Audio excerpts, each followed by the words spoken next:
Welcome to this Tebis tutorial on chord error.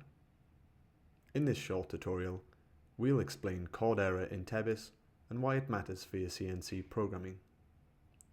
First, what is chord error? Chord error is the deviation between the desired curve and the linear segmented toolpath the machine will follow. Too high a chord error can cause surface quality issues. On screen on the left, you see the yellow line showing the deviation between the toolpath and the desired curve. Notice the difference.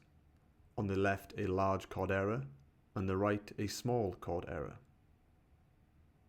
The higher chord error leads to large visible segmentation, while a lower chord error produces a smoother toolpath closer to the original CAD geometry.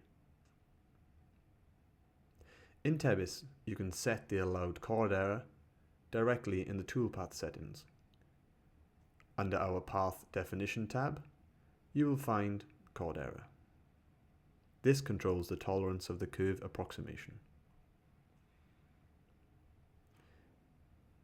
For best practice, use a smaller chord error for fine finishing operations, but don't forget to balance accuracy with machining time.